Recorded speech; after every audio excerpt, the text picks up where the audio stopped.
Good morning మావయ్య గారు. ఏమిటి కవర్ చేశారట? చూడు కృష్ణ, మనం కొత్తగా పెట్టిన ఫర్నిచర్ ఏజెన్సీ తాలూకు సేల్స్ ప్రస్తుతం బాగానే ఉన్నాయి. కాకపోతే ఒక గొప్ప అవకాశం రాబోతుంది. తెలివిగా దాన్ని మనం పట్టుకోవాలి. అవకాశం అనేది కనిపించాలే గాని దాన్ని పట్టుకోకుండా వదలంగా అంకుల్. ఏమిటది? గవర్నమెంట్ హై స్కూల్స్ కి చైర్స్ టేబుల్స్ సప్లై చేయడానికి టెండర్స్ పెట్టుకోవడానికి కంపెనీలకు అవకాశం ఇచ్చారు. ఆ టెండర్ మందైతే ఖచ్చితంగా 5 లక్షలు, తప్పితే 10 లక్షలు ఆమొస్తుంది. అయితే తప్పకుండా ఆ టెండర్ మనదయ్యేటట్టు చేద్దాం.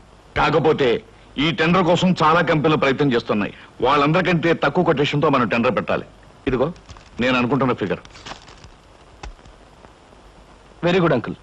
ఈ 10 లక్షల రూపాయల టెండర్ మందే అవుతుంది. ఈ కొటేషన్ నీకు నాకు తప్ప మరెవ్వరికి తెలియటానికి తెలియదు.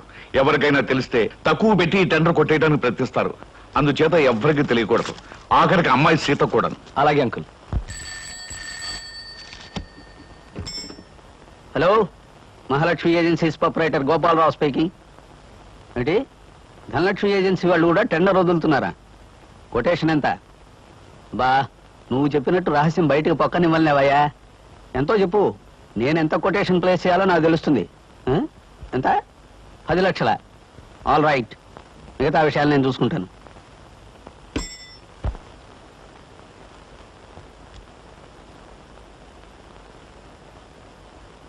స్కూలు ఫర్నిచర్ నిమిత్తం సర్కారు వారు ఏర్పాటు చేసిన కాంట్రాక్టుకు 9,99,995 రూపాయలకు టెండర్ పెట్టిన గోపాలరావు గారికి ఇవ్వడమైంది.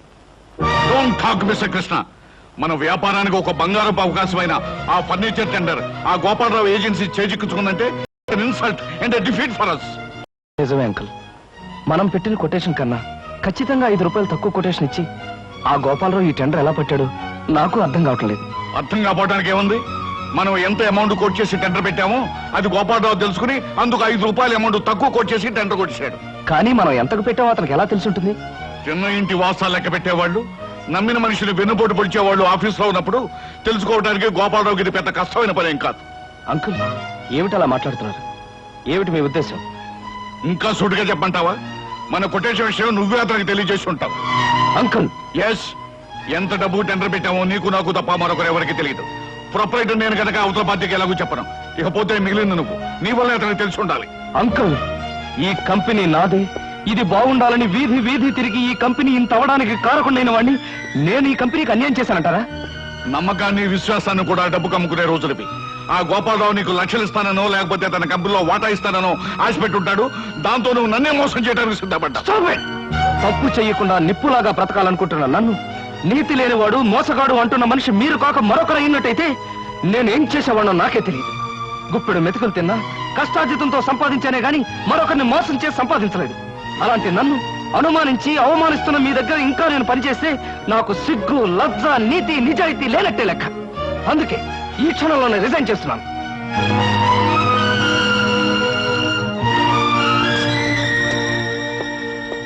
ఎంత వయసు వచ్చినా మంచేదో మోసమేదో తెలుసుకోలేని మిమ్మల్ని చూస్తే జాలేస్తుంది.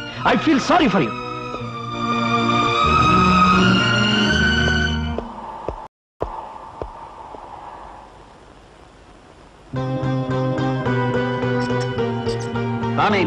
లోపలికి రావయ్యా. వద్దన్న మనుషుల దగ్గర నుంచి వచ్చేస్తున్నా నువ్వు కావాలనుకున్న మనుషుల దగ్గరికి రావాలయ్యా. అలా లైట్ పోల్లా నిలబడితే బాగుండదు. కార్యక్రమం మాట్లాడుకుందాం. Come on, don't waste your valuable time.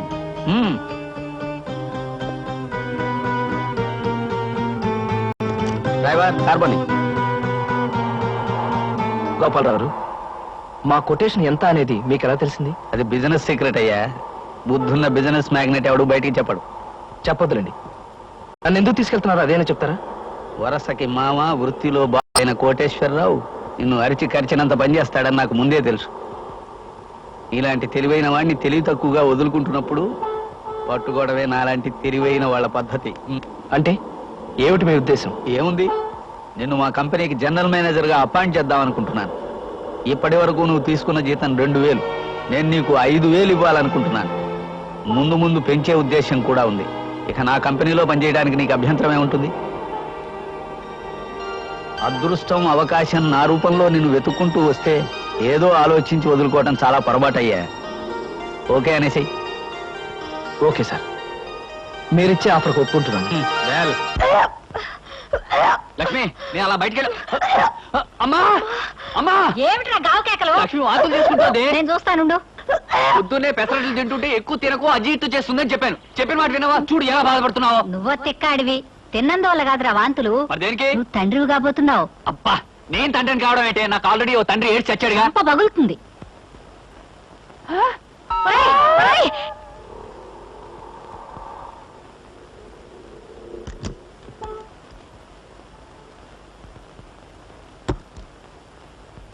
Shankaram, నాన్న, మీకెన్నిసార్లు చెప్పాను నా కోసం ఇవన్నీ తేవద్దని? నీకోసం ఎవరు తెచ్చారమ్మా? లక్ష్మి నిలదప్పిందని తెలిసి కానుగ్గా ఇచ్చేద్దామని వచ్చాను. అయినా నీకోసం తేవడానికి ఏం సందర్భం ఇటు చచ్చింది గనక. ఆహా, రండి బావగారు, రండి కూర్చోండి. సీత, నాన్నగారు వచ్చారు, కాఫీ తీసుకురామ్మా. ఏడు బావగారు, శుభవార్త మీ దాకా వచ్చేసిందన్నమాట. అవునయ్యా శంకరం, నీకు శుభాకాంక్షలు చెబుదామని వచ్చాను. ఉత్త శుభాకాంక్ష అయితే లాభం లేదు బావగారు. నాకు పుట్టబోయే మనవడు నాకంటే గొప్ప సంగీత విద్వాంసుడు కావాలని కళ్యాణ నగర్లో తమరు ఘనంగా నన్ను ఆశీర్వదించాలి. అలాగేనయ్యా శంకరం, తీసుకోండి. ఏమైనా నువ్వు అదృష్టవంతుడు అయ్యా. కన్న కొడుకు ఏడాది క్రితం పెళ్లి చేసావు, తాతో కాబోతున్నావు. మరి నేను ఉన్నాను. కూతురికి ఏడాదిన్నర క్రితం పెళ్లి చేసినా నా చేతి మీదుగా ఇంతవరకు ఏ అచ్చటా ముచ్చటా జరిపించలేకపోయాను. దేనికై రాసి పెట్టి ఉండాలయ్యా.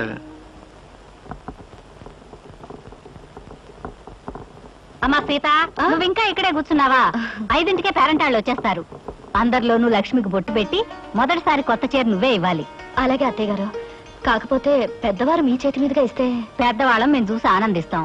పేరెంటం జరుపుకోవాల్సిన చిన్నవాళ్ళు మీరు. నువ్వు వెళ్ళమ్మా, ఈ పని నేను చూస్తాను, వెళ్ళు.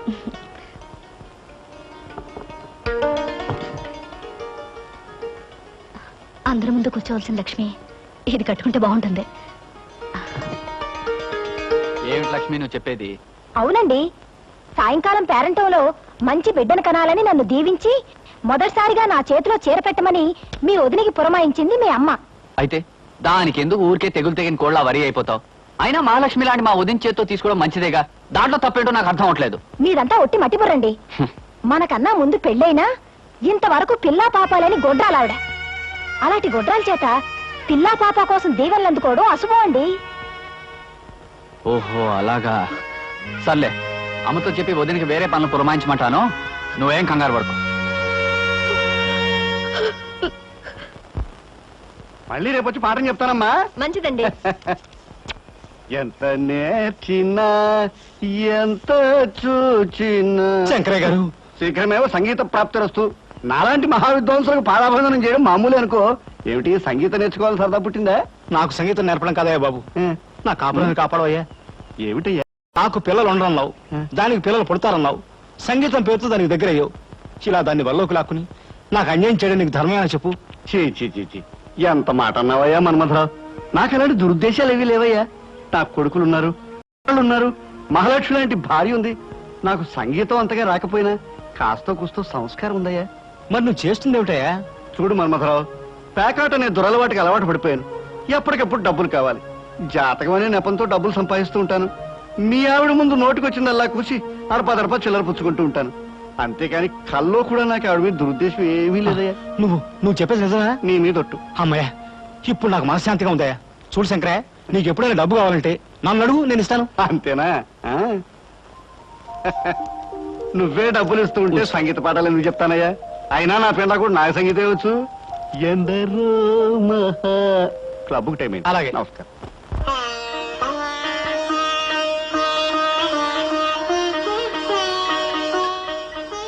భగవంతుడా, ఈవేళ నా పుట్టినరోజు.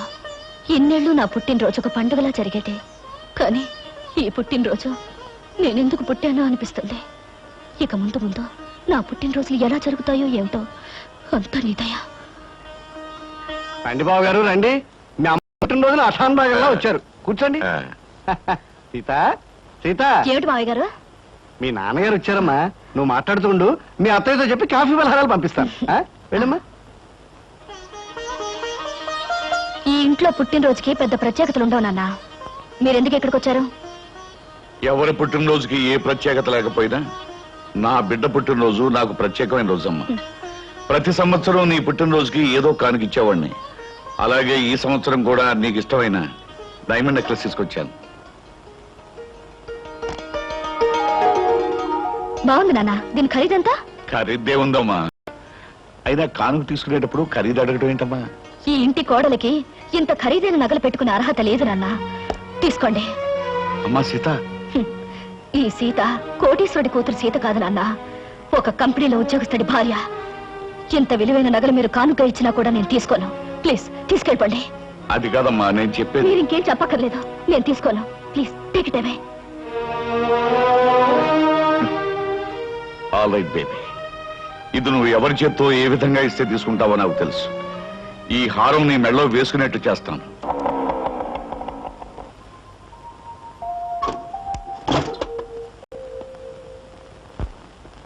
సీత, ఈరోజు నీ పుట్టినరోజుని నా బోనస్ డబ్బు, కమిషన్ డబ్బు, దాచుకున్న డబ్బు అన్నీ కలిపి నీకు అద్భుతమైన బహుమతి తీసుకొచ్చాను. ఏమిటది? నీకు ఇష్టమైన రవల్ నెక్లెస్.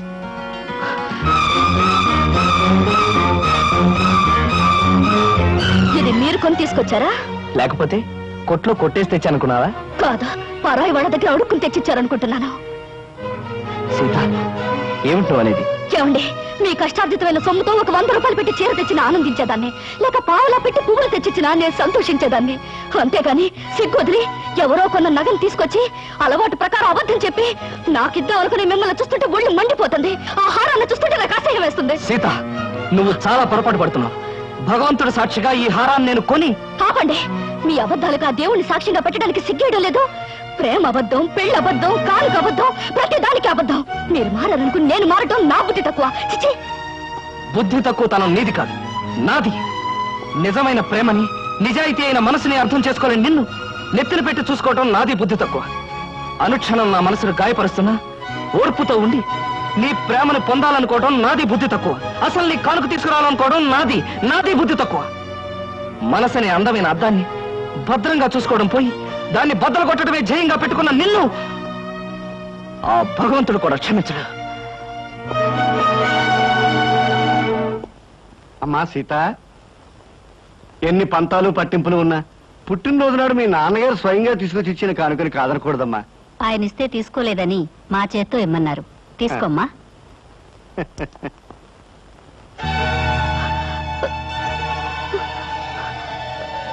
అంటే నిజంగా నా కోసం తెస్తే అపార్థం చేసుకున్నాను.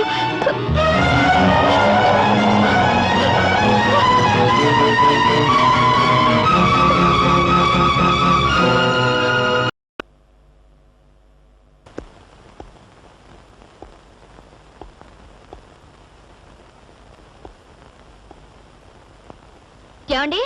ఎవరు? ఏమ్మా? ఒకసారి ఫోన్ చేసుకోవాలి. దాన్నే ఉందమ్మా, చేసుకో.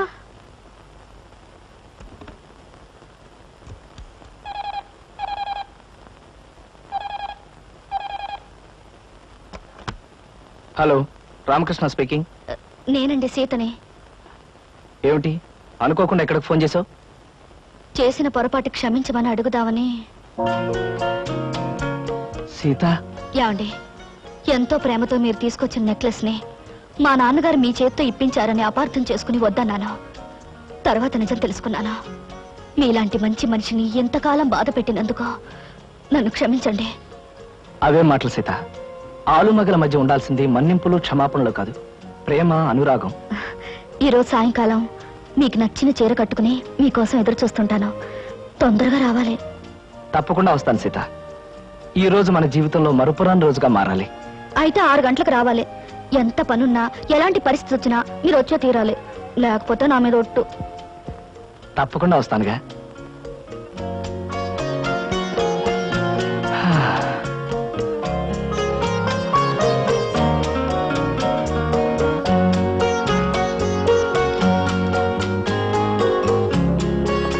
సీత,